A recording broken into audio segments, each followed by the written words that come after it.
पहला chapter biodiversity का दूसरा लेक्चर देने का प्रयास करेंगे और दूसरे लेक्चर में आज हम लोग पढ़ने का प्रयास करेंगे क्लासिफिकेशन या वर्गीकरण। सबसे पहले प्रश्न उठता है कि क्लासिफिकेशन या वर्गीकरण क्या है। सबसे पहला प्रश्न है क्लासिफिकेशन या वर्गीकरण क्या है।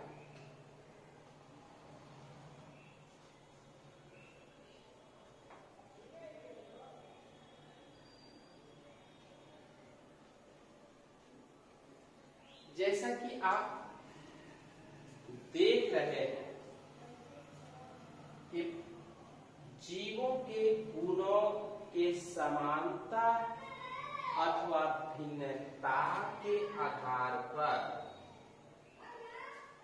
जीवों के गुणों के समानता अथवा भिन्नता के आधार पर समान गुण वाले सदस्यों को एक साथ समूह में रखने और भिन्न गुण वाले सदस्यों को उससे अलग रखने की जो प्रक्रिया है, इसी प्रक्रिया को हम लोग वर्गीकरण कहते हैं। जीवों का वर्गीकरण कहा जाता है। जीवों का सबसे अच्छा सुव्यवस्थित वर्गीकरण अमेरिकी वैज्ञानिक A.I. व्हिटेकर के द्वारा किया गया और A.I. व्हिटेकर ने पौधे तथा जंतुओं के संपूर्ण जातियों को इस धरती पर पाए जाने वाले 15 से 18 लाख जीवों की जातियों को 5 किंगडम 5 जगत में विभाजित किया। इस 5 जगत में जैसा कि आप देख रहे हैं कि इस 5 जगत में सबसे पहला जगत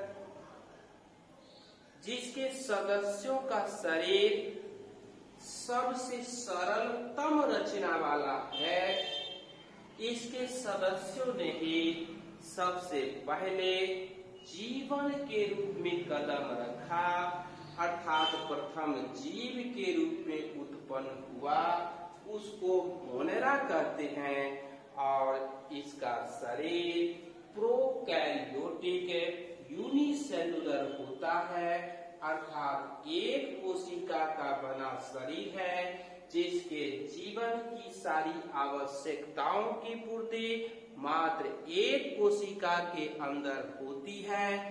इसके साथ साथ इसकी कोशिकाओं में केंद्रक नहीं पाया जाता, डबल मेम्ब्रेन बाउंड कोई रचना नहीं पाई जाती।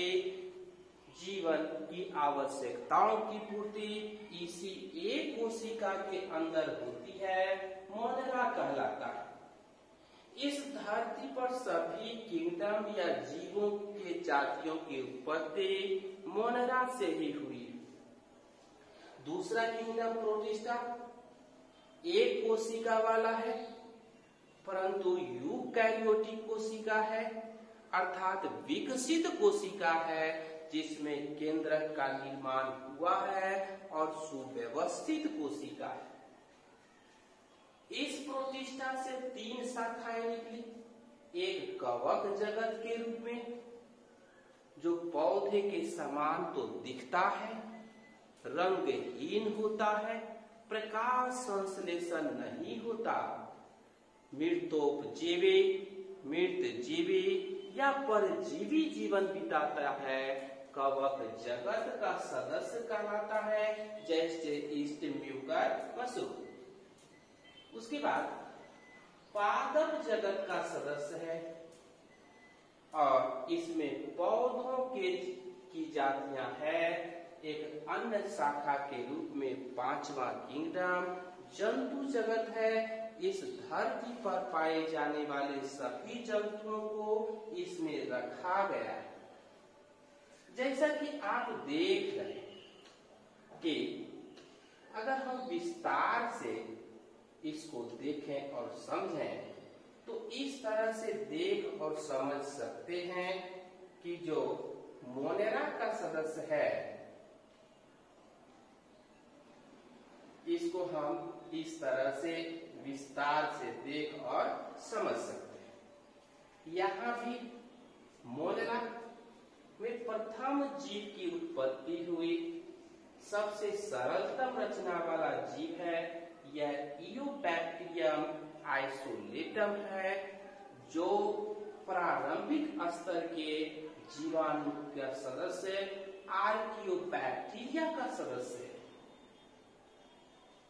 सबसे पहला आज से 3.7 अरब वर्ष पहले आदि महासागर के खौलते हुए जल में बायोकेमिकल रिएक्शन से जैव रासायनिक अभिक्रिया से विषाणु की उत्पत्ति हुई। विषाणु को सजीव और निर्जीव के बीच की कड़ी कहा जाता है, जिसमें जीवन और निर्जीव दोनों के लक्षण पाए जाते हैं।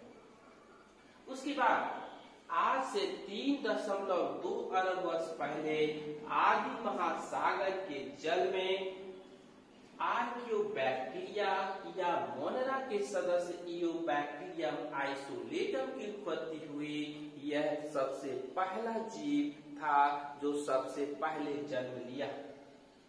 तब मोनेरा के सदस्यों से आगे प्रोटिस्टा का सदस्य बना और प्रोटिस्टा में जिसमें पौधे समान प्रकाश संश्लेषण की क्षमता थी उससे पादप जगत का विकास हुआ और जिसमें जंतु के समान पोषण करने की क्षमता थी उससे जंतु जगत का विकास हुआ और दोनों के बीच में पौधे के समान परंतु रंगहीन प्रकाश संश्लेषण न करने वाले मृत जीवी सदस्य कवक जगत की उत्पत्ति हुई।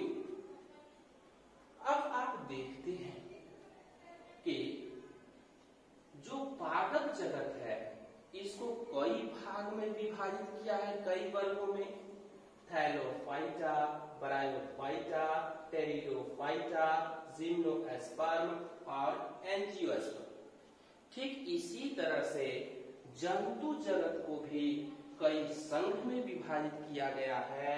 प्रोटोजोआ, पोरिफेरा, सिलेंट्रेटा, हेलमिन्थिज का 2 संघ है, प्लेटीहेलमिन्थिज, एस्के हेलमिन्थिज। उसके बाद Annelida, arthropoda, Mollusca, Echinodermata, Hemichordata और सबसे विकसित कॉर्डेटा का संघ है। कॉर्डेटा संघ में कुछ वर्ग का नाम दिया गया है, जैसे स्पीशीज, एम्फीबिया, रेप्टिलिया, एप्स और मेमेलिया। सबसे विकसित वर्ग कॉर्डेटा का मेमेलिया या स्तनधारी है। इस प्रकार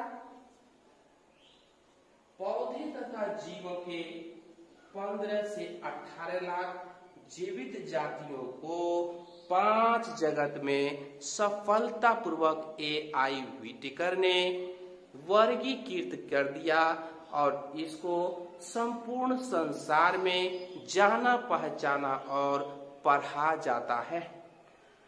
यह सभी वर्गीकरण से सर्वोत्तम है।